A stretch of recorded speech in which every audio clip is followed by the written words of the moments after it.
Glória a Deus. Cumprimento a igreja com a paz do Senhor. Convido os irmãos a abrir a Bíblia em Daniel, capítulo 1, verso 8. Texto bem conhecido. Já quero agradecer a Deus, em primeiro lugar, a irmã Ney, a irmã Rita, que fez o convite, o pastor. A sua, minha esposa, que sempre está me acompanhando. Amém? Diz assim a palavra de Deus. Daniel, porém, decidiu no seu coração não se tornar impuro, consumindo as iguarias do rei, nem com vinho especial servido à mesa real, e solicitou ao chefe dos oficiais permissão para abster-se daqueles alimentos. Até aqui a palavra de Deus. Podemos assentar? A gente bem sabe que Daniel ele foi levado cativo pelo rei Nabucodonosor, rei da Babilônia, e a gente sabe que Daniel ele foi levado na primeira deportação de Jerusalém. A gente sabe que o que levou o povo de Israel a ser levado cativo foi a desobediência, foi a incredulidade e a idolatria. São coisas que às vezes a gente passa batido e a gente não consegue entender. Porque esse povo foi o mesmo povo que viu os milagres de Deus no Egito, foi o mesmo povo que Moisés tirou do Egito, era o povo de Deus, era o povo escolhido. Só que a minha Bíblia vai falar que esse povo, ele estava deixando Deus de lado e estava olhando as outras coisas, estava olhando o que o mundo tinha para oferecer. Só que eu acho interessante que Daniel era jovem, era uma criança, um adolescente como nós, era um jovem.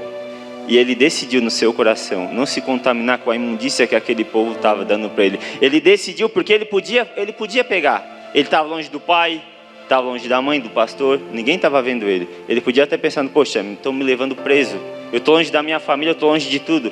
Então eu posso fazer o que eu bem entender. Só que ele servia um Deus. E o Deus que ele servia é o mesmo Deus que o João vai falar no livro de Apocalipse, que os seus olhos são como chamas de fogo. Então a gente serve um Deus que tudo ele vê, tudo ele contempla. A gente serve um Deus que está no nosso meio. A gente serve um Deus que vê tudo. Então não adianta a gente querer fazer coisinha e colocar embaixo do tapete, porque a gente serve um Deus que ele vê e ele contempla tudo. E a Bíblia vai falar que Daniel ele colocou isso no seu coração. Só que eu acho interessante que não foi Daniel sozinho, tinha os seus amigos. Ananias, Misael e Azarias. E a gente sabe que Daniel ele foi o cabeça, ele pôs isso no seu coração e falou, eu imagino que ele fala para os colegas deles, olha, vamos colocar isso no nosso coração. A gente veio de um povo, a gente serve um Deus que sabe tudo, a gente não tem como adorar outros deuses.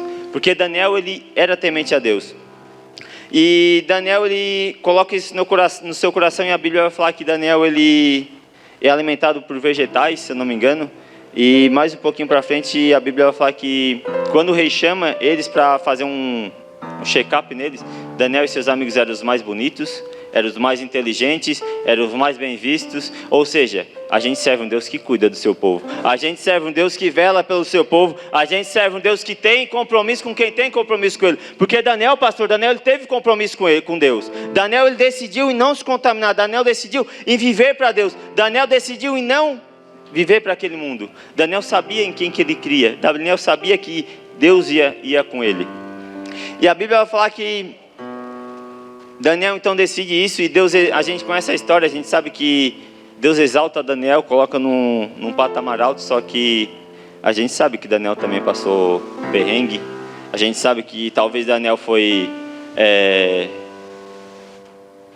como é que eu posso falar? Foi mal falado. A gente sabe que Daniel talvez foi discriminado pela sua crença. E o que a irmã Rita falou ali sobre escola, colégio, sobre vocês, crianças, idades, às vezes é o que pode estar passando. Às vezes vocês estão na escola como cristãos e são mal falados, são mal vistos, são até difamados. Mas eu quero falar que o mesmo Deus que cuidou de Daniel, ele cuida de vocês lá dentro da escola. O mesmo Deus que colocou as mãos sobre a vida de Daniel, o mesmo Deus que coloca as mãos na vida de vocês lá naquela escola. Porque a gente vive num mundo que a gente vê tantas coisas ruins, a gente vê tantas crianças, tantos jovens e tantas pessoas se perdendo nesse mundo. É como se fosse a Babilônia de hoje. E como se nós fôssemos os Daniéis, sabe? A gente coloca no nosso coração aquilo que Deus quer que a gente faça. A gente se separa do mundo e vive para Deus. E a gente sabe que não é fácil. Porque talvez aquela comida que o rei colocou ali era uma comida gostosa, era boa aos olhos, a carne pedia. Talvez o vinho que o rei colocou ali era o melhor vinho da região. Era a melhor bebida que tinha para se beber. Só que Daniel preferiu tomar água.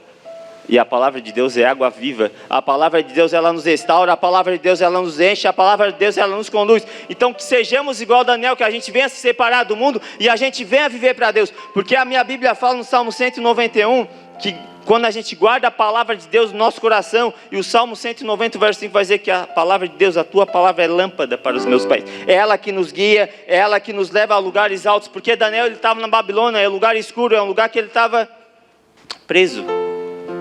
Era um prisioneiro, Daniel era um prisioneiro. E quantos prisioneiros que a gente tem no mundo?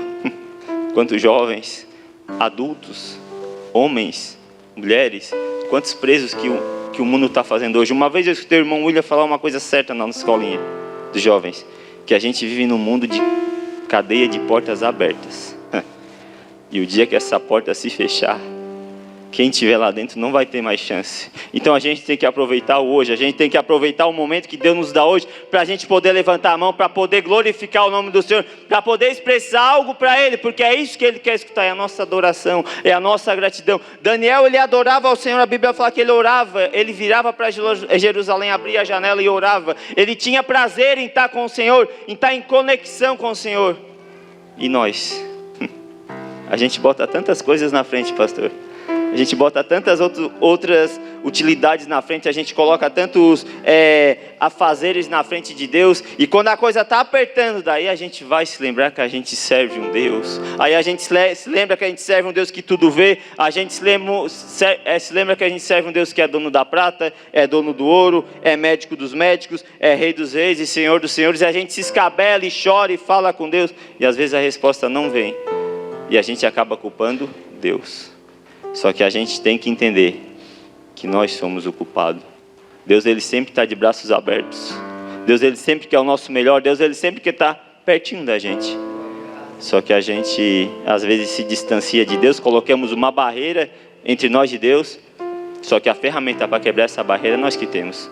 A marreta é quem tem para quebrar essa barreira. E como é que a gente quebra essa barreira? Ainda continua sendo no joelhinho no chão, ainda continua sendo adorando a Deus, ainda continua sendo glorificando a Deus, continua sendo a oração, porque a chave de tudo é a oração. A gente não conhece alguém, Daniel não conhecia a Deus por conhecer, Daniel conhecia a Deus porque ele tinha intimidade com Deus. Daniel, ele não conhecia a Deus porque ele ouviu alguém falar, ouviu o pai dele falar. Daniel, ele tinha intimidade com Deus, e era um jovem, um adolescente.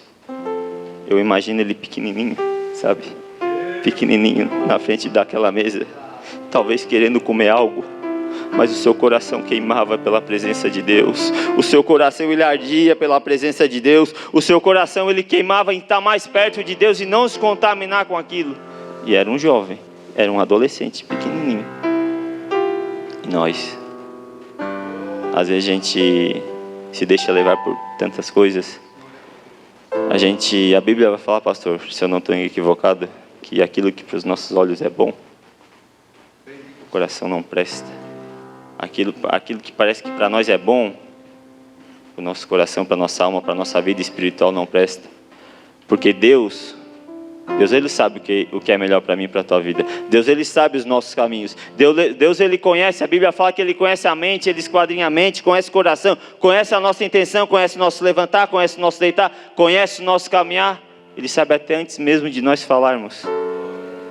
Ele conhece tudo. Mas o interessante é que a gente serve um Deus que a gente chama ele de Pai. A gente ora, meu Pai, meu amigo, meu Salvador. Só que eu não sou pai ainda, mas tem vários papais aqui que gostam de escutar a voz do filho. Estou certo ou estou errado? Gosto de escutar o filho pedir alguma coisa.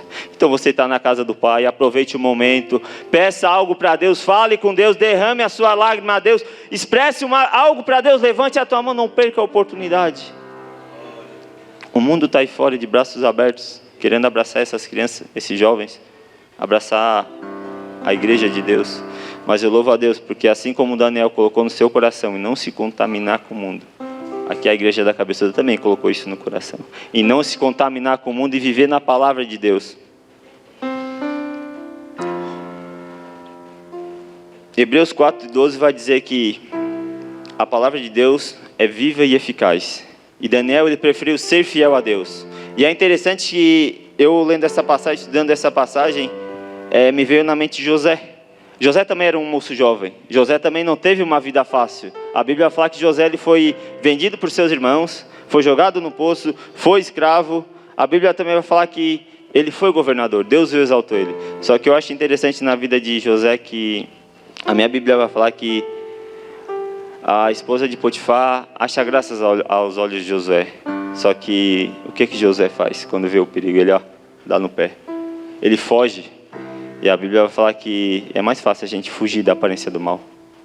Porque ele sabia que ia se contaminar. Sabe, ele rejeitou a carne. E a gente sabe que não é fácil rejeitar a carne. A Bíblia vai falar em Lucas 9, 23, que quem quiser seguir Jesus, Jesus vai falar, quem quiser seguir após mim, negue-se a si mesmo, tome sua cruz e siga-me. E a Bíblia é interessante que ela vai falar que não é um dia só. É todos os dias, é diariamente. Porque todo dia a gente tem que renunciar algo aqui dentro de nós, a gente tem que afastar algo de nós para estar mais perto de Deus. E a gente sabe que não é fácil. A gente sabe que a carne ela pede coisas, ela quer fazer coisas, mas nosso Deus é maior, nosso Deus é melhor, e a gente serve um Deus que vela por cada um de nós. E o Salmo 91 vai falar que aquele que habita no esconderijo do Altíssimo, à sombra do Onipotente descansará. E a gente habita embaixo dessas asas, a gente vive para Deus, a gente vive na cobertura de Deus. Então a gente tem que ser grato a Deus, a gente tem que louvar a Deus, a gente tem que ser feliz, porque as mãos do Senhor estão sobre as nossas vidas, a mão do Senhor ela está nos guardando, ela está nos restaurando, está nos restituindo, porque a gente precisa e a gente depende de Deus. A gente depende da presença de Deus. Sabe, pastor, a gente não consegue dar um passo se não for a presença de Deus. E às vezes a gente dá um passo fora da presença de Deus, a gente se extrapola. A gente quebra a cara. E a gente quebra a cara, só que a gente tem que ser humilde, a gente tem que voltar. E reconhecer que a gente errou, pedir perdão para Deus, porque a Bíblia vai falar que quando Jesus sobe, Ele deixa outro, um Consolador. E é o nosso amado Espírito Santo. Aquele que nos consola, é aquele que nos ajuda, é aquele que está sempre do nosso lado, ombro a ombro, nos ajudando. Sabe, é nos momentos mais difíceis que a gente chama por Ele, e é interessante que Ele vem, Ele nos abraça, a gente levanta a cabeça, a gente dá mais um passo, a gente caminha uma milha a mais, mas não é por causa da nossa vontade, é porque Deus Ele nos sustenta, Deus Ele nos guarda, o Espírito Santo Ele está conosco.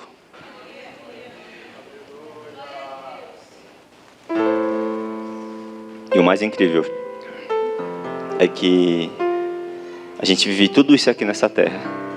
O que me alegra, o que me dá motivação de estar na igreja, pastor, de estar aqui louvando a Deus, mesmo com as minhas falhas, com meus defeitos, é porque um dia a gente vai morar com Deus, um dia a gente vai entrar nas mansões celestiais, um dia a gente vai poder abraçar Jesus para poder dar um beijo nele, vai poder dizer que valeu a pena. É isso que tem que nos fortalecer, é isso que tem que ser a nossa esperança. Não é aqui na terra, não é o que a gente sente aqui, não é o que a gente tem aqui em questão financeira, se a gente tem uma vida boa, tem um carro, não, isso tudo é muito bom.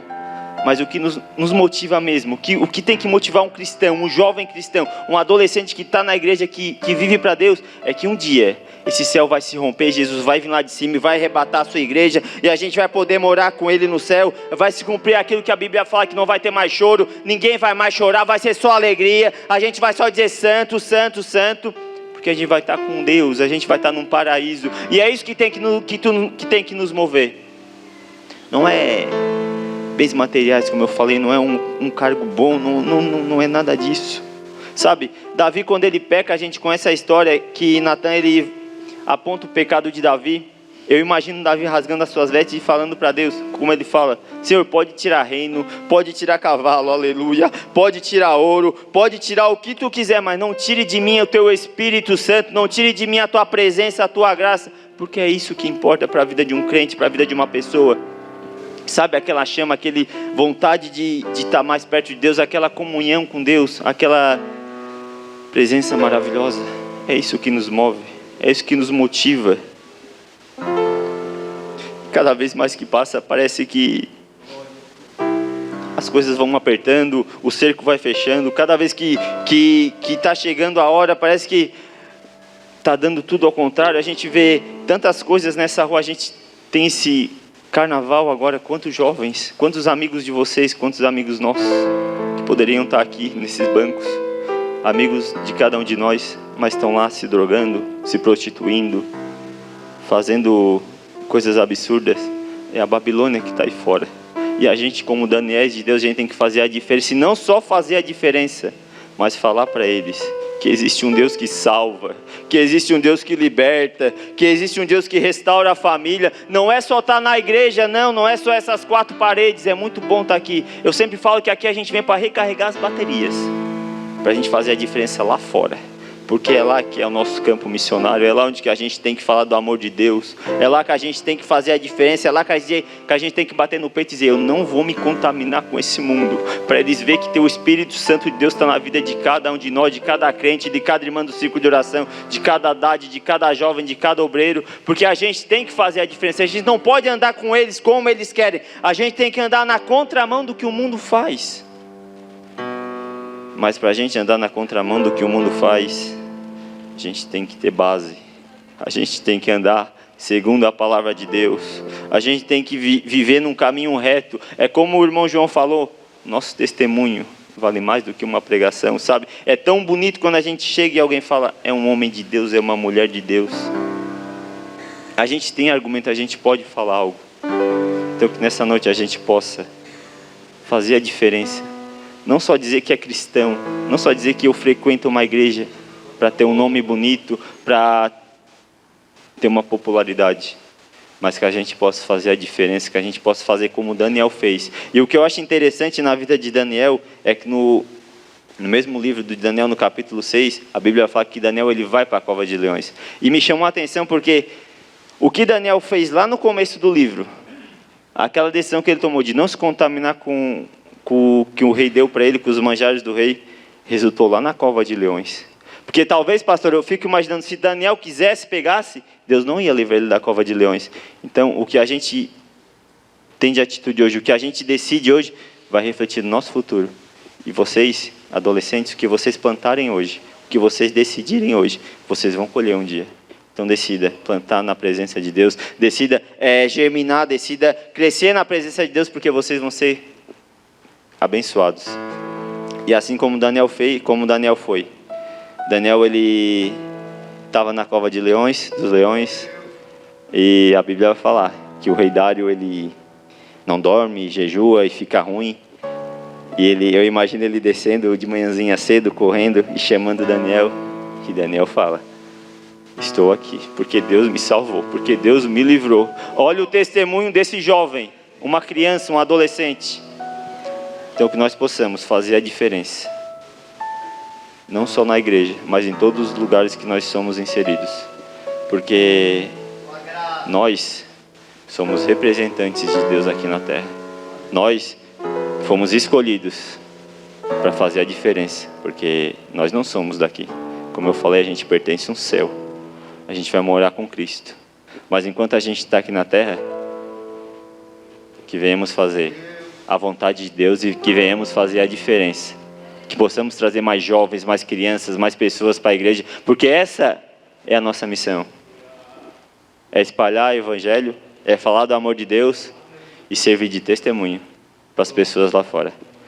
Eu queria convidar a igreja para se pôr de pé, para a gente fazer uma oração. E eu queria chamar os adolescentes, você que tem uma necessidade de uma oração. O mesmo Deus que estava lá com Daniel na cova de leões, Ele está aqui. O mesmo Deus que livrou Daniel da cova de leões, Ele está neste lugar. Vamos orar. Senhor Deus e Pai, em nome de Jesus, estamos aqui, Senhor, para Te louvar, Te agradecer, Senhor, por mais uma vez, Senhor, estamos na Tua casa, Senhor. Pedimos, Senhor, que Tu venha abençoar cada um que está aqui, Senhor, cada adolescente, cada jovem, cada criança, Senhor, cada irmão, cada irmã, Senhor.